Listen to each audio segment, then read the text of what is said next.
Imagine ter um poder injusto em suas mãos. Este poder te confere a capacidade de ficar por longos períodos, meses e até mesmo anos sem procrastinar. Você sempre acorda na hora certa, se desenvolve todos os dias, não perde um treino e simplesmente zera com excelência todas as atividades e metas que você se propôs a fazer. Você não perde um segundo sequer do seu valioso tempo com atividades fúteis como mexer no TikTok, ver videozinho de entretenimento no YouTube ou até mesmo assistir aquela sériezinha vagabunda no Netflix. Seu emocional, seu autocontrole e a sua confiança são tão grandes e alinhadas que você tem uma capacidade incrível de dizer não, ou melhor, vários nãos, a coisas que não fazem sentido para você ou até mesmo a pessoas que não estão em congruência com o seu propósito e com o seu objetivo de vida. Agora, mais uma vez, imagine só e tente visualizar por alguns instantes como seria a sua vida se você conseguisse se manter nesse estado de flow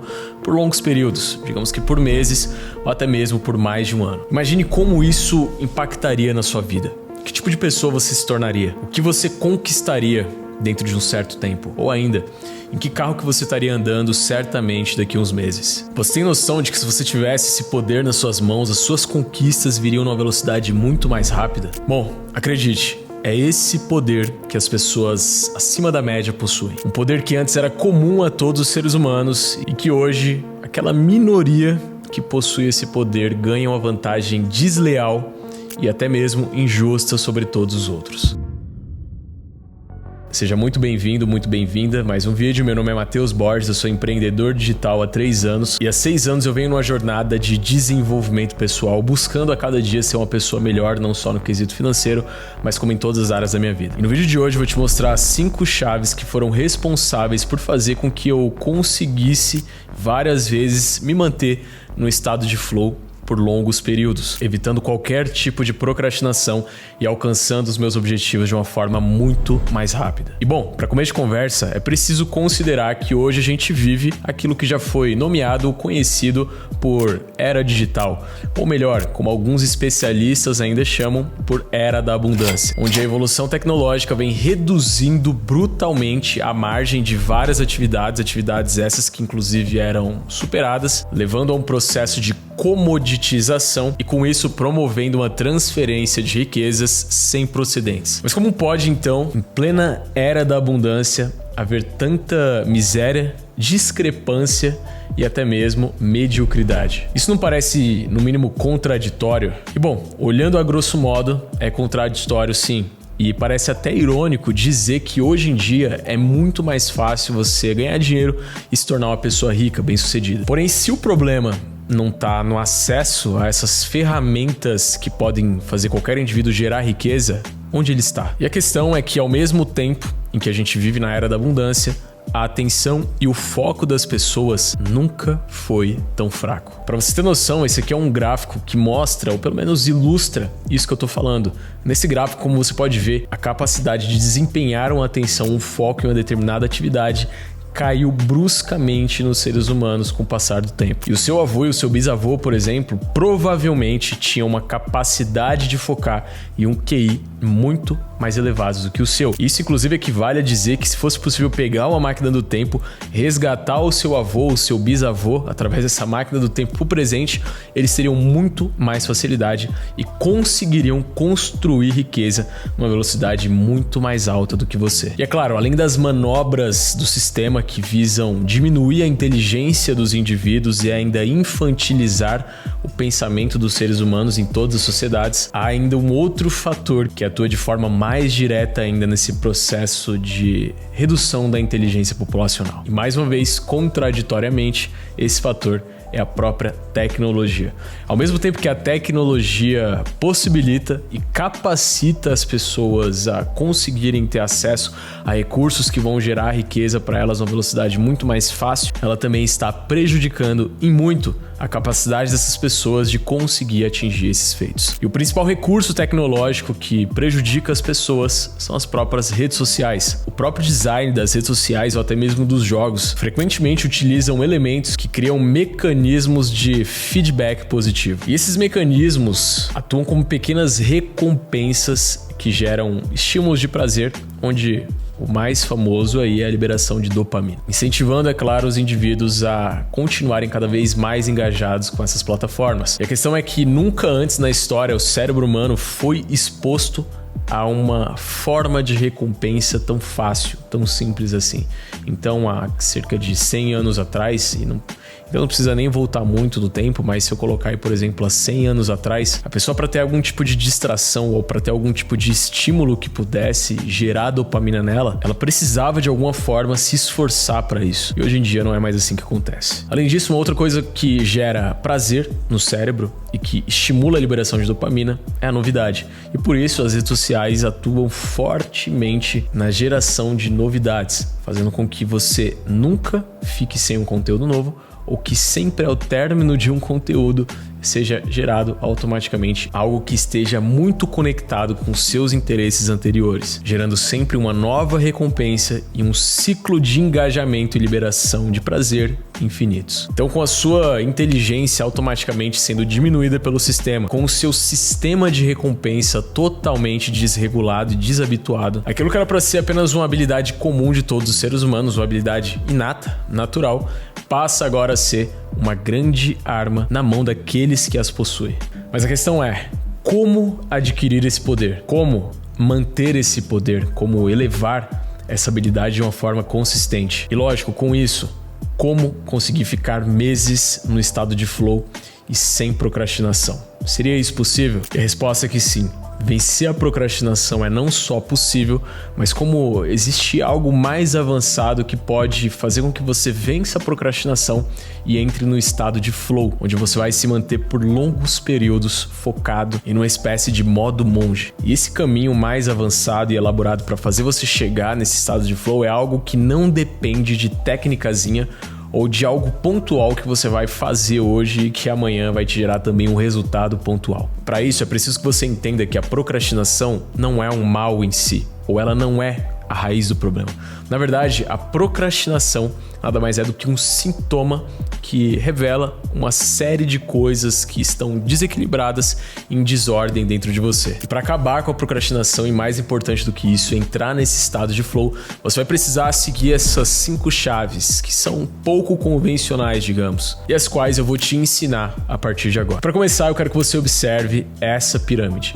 Essa é a famosa pirâmide de Maslow. Essa pirâmide evidencia a hierarquia das necessidades humanas. Mas não só isso, ela evidencia também de forma indireta aonde se encontra a maior parte dos indivíduos. Como você pode ver, a maior parte dos indivíduos se encontram na base e na segunda camada dessa pirâmide, preocupados com ganhar dinheiro. E bom, resumidamente, isso equivale a dizer que a maioria das pessoas estão presas, preocupadas somente em ganhar dinheiro para sobreviver, realizar suas necessidades básicas, ter sexo, ter um teto e obter aceitação social. E é por isso que eu disse, inclusive, em um dos meus vídeos anteriores, que as pessoas que ultrapassaram já a linha da liberdade financeira e são ricas, ao mesmo tempo possuem uma vantagem injusta sobre os pobres, uma vez que essas pessoas não possuem mais a menor dificuldade em se preocupar com as camadas mais iniciais da necessidade. E até aí, beleza. Mas o que tudo isso que eu acabei de falar pra você tem a ver com a procrastinação? Bom, acontece que existe uma maneira de você conseguir escalar essa pirâmide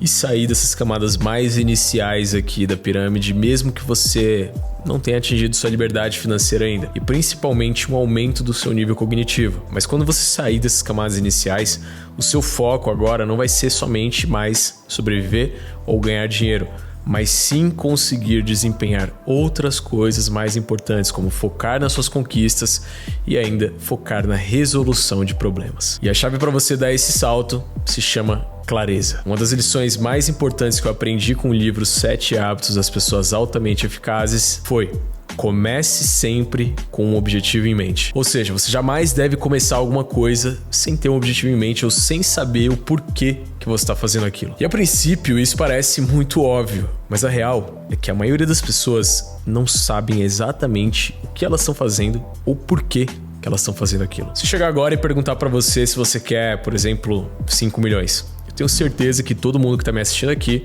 vai falar que sim.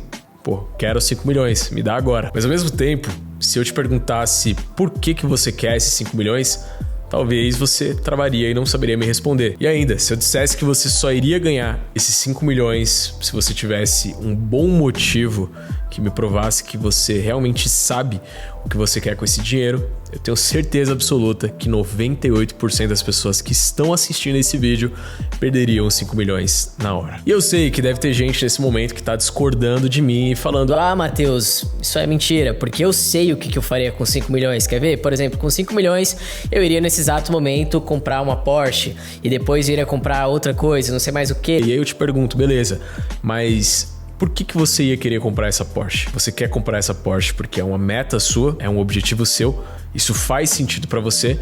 Ou você quer comprar essa Porsche porque isso foi apenas uma vontade baseada em alguém que você viu esbanjando desse bem? Outros responderiam: Pô, eu quero 5 milhões porque com 5 milhões eu vou atingir minha liberdade financeira. E aí eu te pergunto, você sabe mesmo o que é liberdade financeira? Você sabe qual que é o conceito de liberdade financeira, o que é ser livre financeiramente? Você já sabe investir o dinheiro? Ou você já sabe como você deveria investir e alocar esse dinheiro da maneira correta para consolidar a sua liberdade financeira? Ou ainda mais importante, o que você iria fazer depois de conquistar essa liberdade financeira? Tenho certeza que muitas pessoas não saberiam responder essa pergunta. E aí é onde você vê que muitas vezes nem mesmo você sabe o verdadeiro motivo por trás de algo que você supostamente quer ou que você colou no seu quadro dos sonhos. E a questão é que nós somos seres racionais. E é isso que nos diferencia dos outros animais. E o seu cérebro jamais vai conseguir desfocar ali das camadas mais iniciais da pirâmide, caso não haja um verdadeiro motivo para isso. Por isso, o primeiro passo é ter clareza e propósito. Antes de começar qualquer coisa que possa te fazer ganhar dinheiro, pense qual é o objetivo final disso. E ainda, realmente é isso que eu quero? É isso que realmente faz sentido para mim? E uma das técnicas que eu sempre utilizei para conseguir ter clareza dos meus objetivos foi a técnica dos porquês. Então, sempre que eu mentalizava em um bem material, por exemplo, que eu queria conquistar, eu me perguntava: por que eu quero isso? E aí vinha uma resposta. E aí dentro dessa resposta eu fazia um novo porquê. E depois um novo porquê e mais um novo porquê.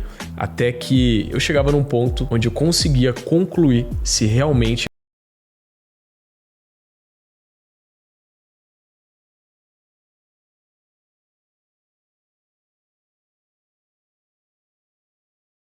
procrastinação por meses se chama compromisso comportamental. E a questão é que mesmo que de forma inconsciente você já sabe tudo aquilo que é fútil na sua vida e tudo aquilo que te atrasa, tudo aquilo que faz mal pra você. Você já sabe quais são as pessoas que te brecam na vida, que só te chamam pra sair, pra curtição, pra fofocar da vida alheia, ou ainda pra jogar videogame, ou pior, você já sabe quais são as pessoas que estão do seu lado e que não acreditam nos seus objetivos. Você já sabe quais são as pessoas que você segue no Instagram ou nas redes sociais e que apenas te distraem, postam coisas que são contra os seus princípios ou que até mesmo te fazem ficar por horas procrastinando.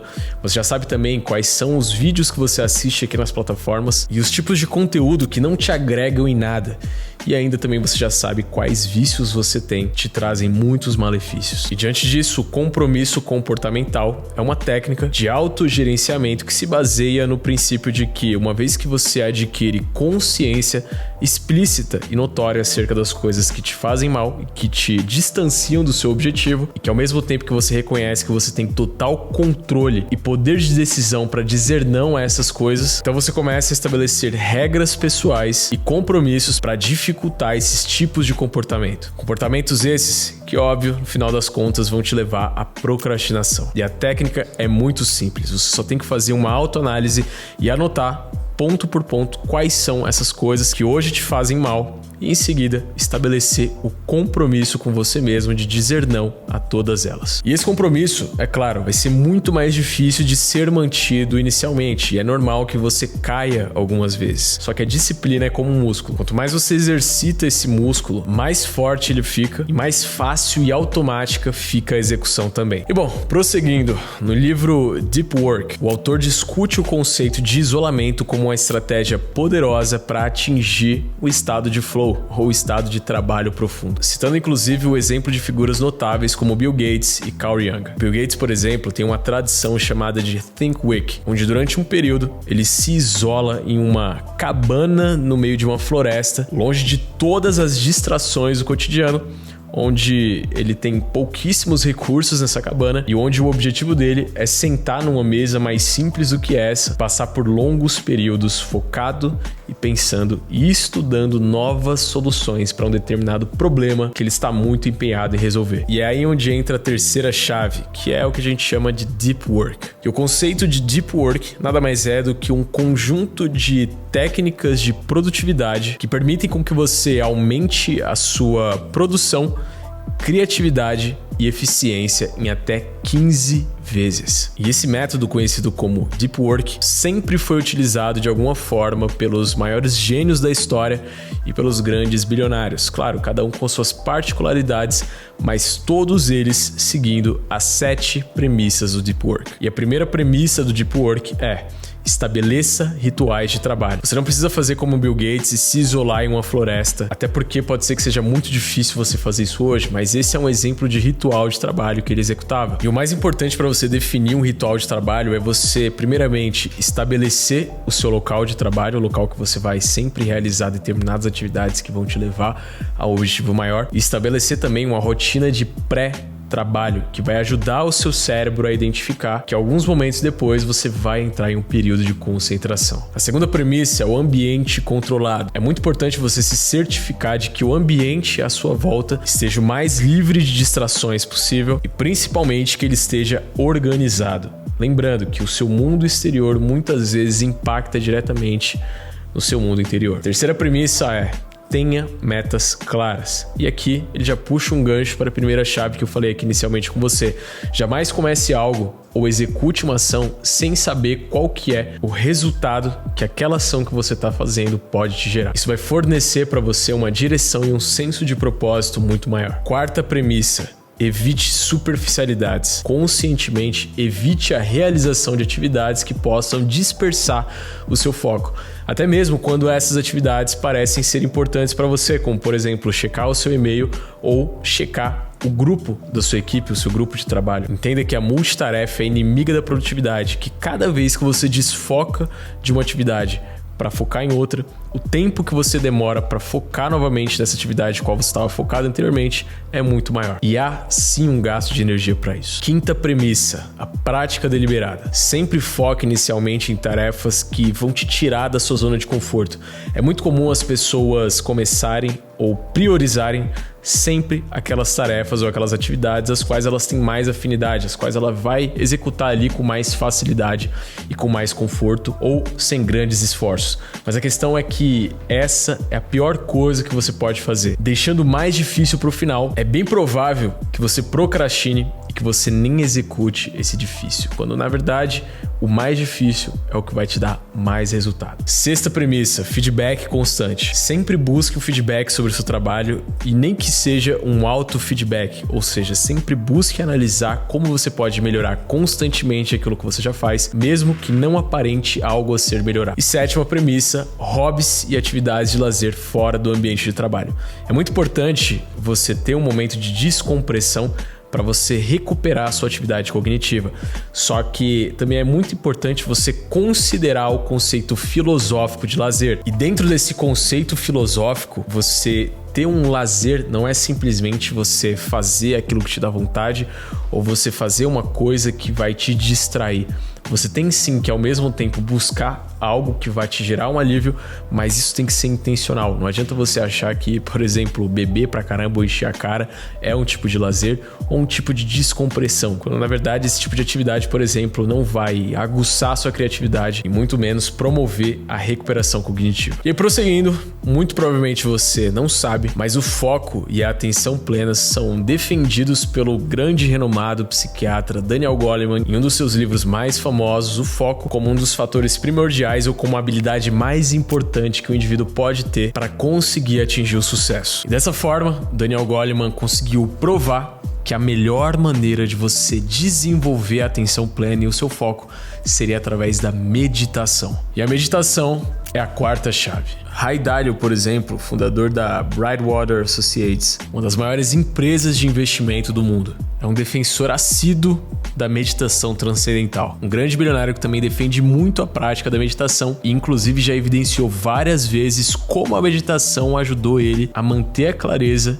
e principalmente a manter o seu poder de decisão, particularmente em áreas envolvidas com uma função executiva. E claro, a função executiva é essencial para a capacidade de planejar, ter clareza, tomar decisões e, por fim, executar. Só que mais importante do que isso, na questão do foco, a parte executiva do cérebro é responsável também por controlar os impulsos, uma habilidade essencial para você não procrastinar e dessa forma conseguir atingir os seus objetivos. Além disso, a prática constante de meditação pode aumentar a produção de neurotransmissores associados ao bem-estar e à motivação, como a serotonina e a dopamina. E isso com certeza ajuda a reduzir os sintomas de ansiedade e depressão, que muitas vezes estão diretamente associados também a procrastinação. E não, você não precisa de alguma forma ser um monge ou estudar sobre técnicas de meditação. Meditação é mais simples do que você imagina. Inclusive no livro Foco, ele diz que o melhor tipo de meditação que você pode executar é a meditação simples, onde você vai sentar ou se deitar em um local confortável e vai passar alguns minutos ali cronometrados, prestando atenção somente na sua respiração. E acredite em mim,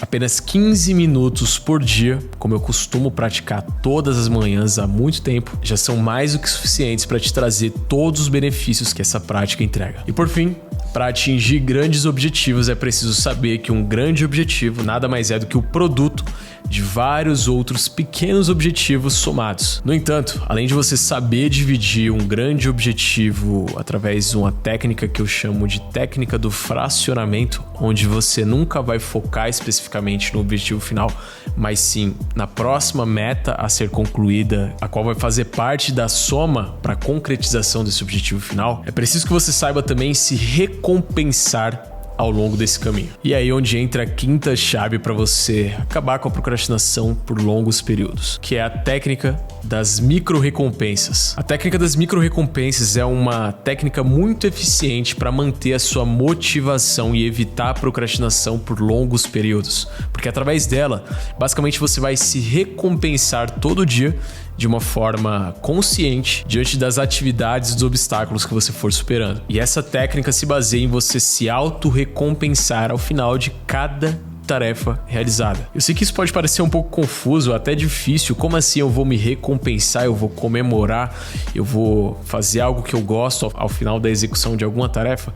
E sim, só que é mais simples do que você imagina e tem que ser simples. Então, sei lá, você se recompensar com um chocolate, se recompensar com um treino, se recompensar com algum tipo de leitura que você goste, se recompensar ligando para sua namorada e conversando com ela. Enfim, existem diversas pequenas coisas que você pode identificar no seu dia que te trazem bem-estar e que talvez hoje você nem tenha se dado conta delas. E você vai utilizar essas coisas de uma maneira consciente para se recompensar ao final de cada dia árduo de foco e trabalho. E essa técnica vai não só aumentar a sua motivação, mas como vai também melhorar muito o seu foco, uma vez que quando você começar uma determinada atividade sabendo que ao final daquela atividade você vai ser recompensado, o seu cérebro por si só vai querer se esforçar mais na concentração daquilo, porque ele já sabe que ele vai ser gratificado de alguma forma. Como eu falei, tem que ser coisas simples mesmo, como passear com seu cachorro, comer algum tipo de alimento que você goste, enfim. E essas são as 5 chaves que eu utilizo para me manter focado e no estado de flow por longos períodos, fazendo com que eu atinja meus objetivos em uma velocidade muito